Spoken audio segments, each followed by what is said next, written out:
first title was a non-major one. It was a local contest in Mr. Lancaster County. I went from there to the teenage Mr. America and got second place, winning all the best body part awards. From there, well, let's do it chronologically. That was in 71, in May of 71. In June of 71, I went to the Teenage America and got second. Later that summer, I went to the Mr. America contest and won 10th place, got second in best arms and best legs to Casey. And that's where I met Casey and also was introduced to a different kind of training concept.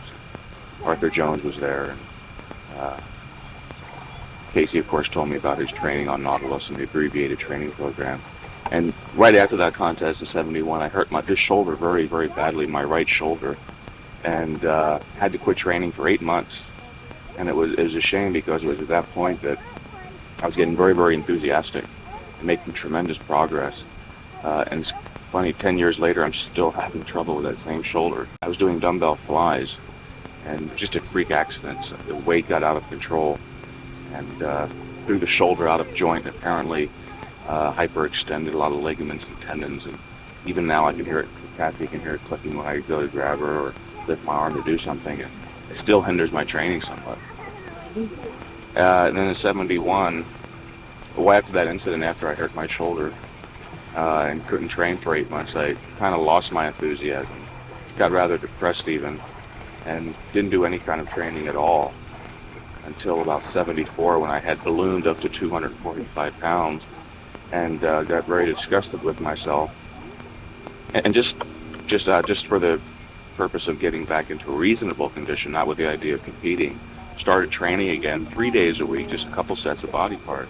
And in no time at all, started ballooning up and decided that perhaps it was time to start thinking about competition again. That was a time when bodybuilding started getting more publicity, and pumping iron had been made, and it looked as though there was a possibility of making more money in the sport.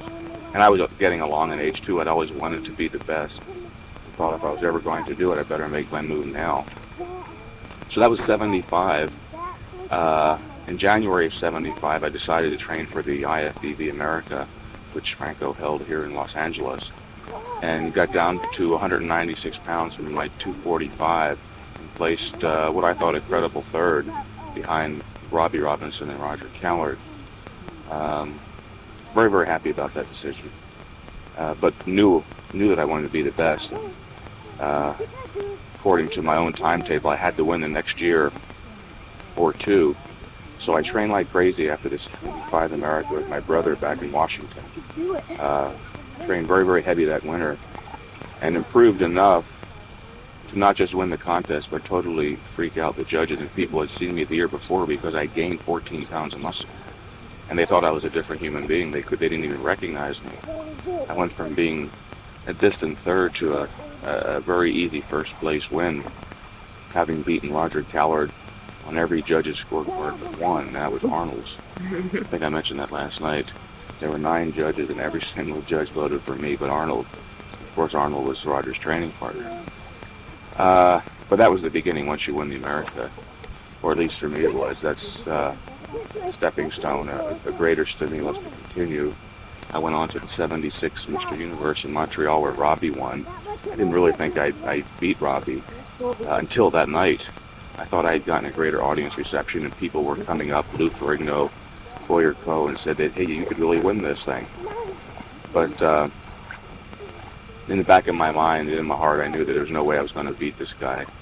Not only did I think he looked better, but he was getting all the publicity, and I noticed that Ben Weider was introducing him to all the Montreal dignitaries in the audience, and he didn't even shake my hand, didn't even recognize my existence.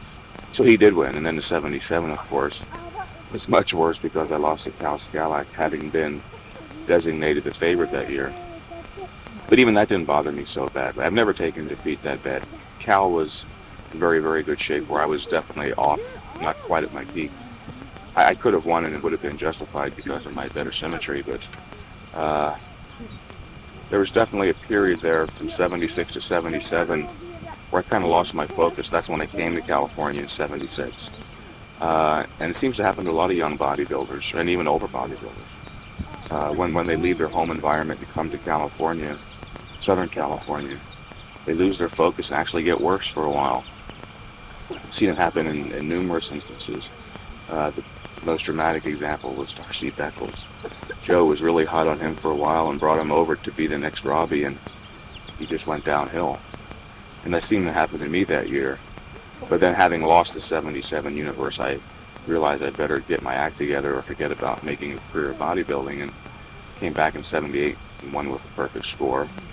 And then decided then that I could win the Olympia, and went on to 79 contest and got second to Frank Zane. And of course we know what happened in 80. I won't elaborate on that.